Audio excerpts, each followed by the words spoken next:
मेरे पास मौजूद है कुछ चीजें जिनकी लंबाई को हम नापने की कोशिश करेंगे, जानने की कोशिश करेंगे कि कौन सी चीज आखिर कितनी लंबी है। लेकिन हम इसे नापेंगे कैसे? तो मैंने एक जरिया निकाला है। हम इसे नापेंगे अपने हाथों से। तो हम एक एक करके इन सारे सामान को मापेंगे अपने हाथों से और देखेंगे कि ये कितने लंबे हैं। जब हम अपने हाथों से किसी चीज को मापते हैं तो इसे हम कहते हैं बित्ता। तो एक हाथ यानी कि बित्ता, यानी कि इंग्लिश में बोलते हैं हैंड स्पैन। तो हम बित्ते की मदद से मापेंगे इन चीजों को। सबसे पहले मैं नापने वाली हूं इस किताब को। तो सबसे पहले मैंने इस हाथ को, इस छोटी उंगली को इस किताब के अंत पे रखा और हाथ को इस तरीके से रखा।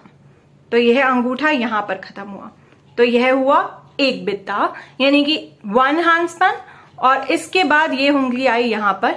एक और बार मैं अपने हाथ को इस तरह से खोलूंगी। तो अब हम अगर देखें तो आधा हाथ तो किताब को कवर कर रहा है और आधा हाथ जो है वो बाहर है। तो केवल आधा बित्ता और इस्तेमाल होगा इस किताब को नापने के लिए। तो यह किताब कितनी लंबी हुई? यह किताब हुई 1 और आधे बित्ते लंबी, यानी कि 1.5 हैंड स्पैन। अब अगली चीज जो मेरे हाथ में है वो है ये डिब्बा। अब मैं इस डिब्बे को नापने वाली हूं कि इसकी लंबाई कितनी है। तो मैंने फिर से यहां पर इस अंत के इस जगह पर, इस डिब्बे के अंत पर, कॉर्नर पर रखा अपनी छोटी उंगली को और इस तरह से मैंने अपने हाथ को फैलाया। तो मेरा अंगूठा जो है वो इस डब्बे के दूसरे छोर पे पहुंच गया। अब हमें इसे और नापने की जरूरत नहीं है, यानी कि यह डब्बा कितना हुआ? यह डब्बा हुआ पूरे एक बित्ते का, यानी कि 1 हैंड स्पैन।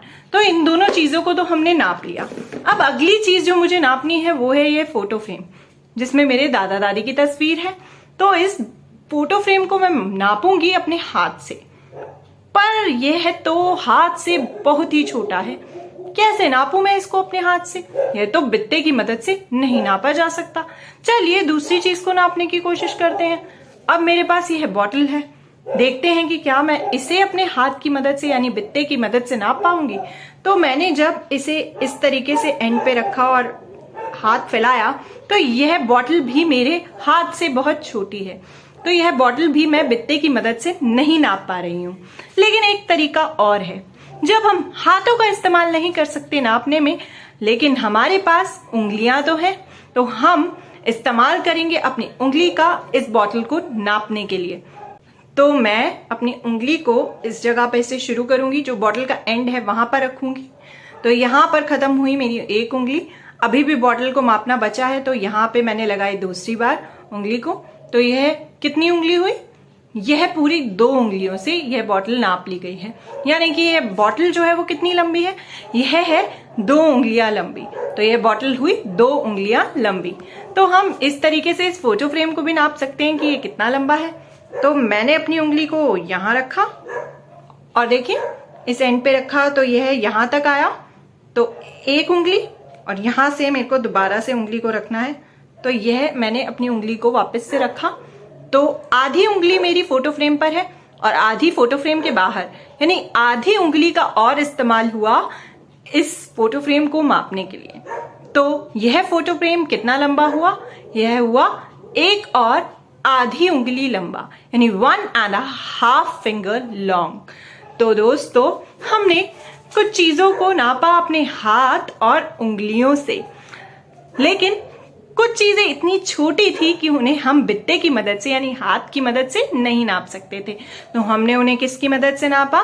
हमने उन्हें नापा उंगलियों की मदद से।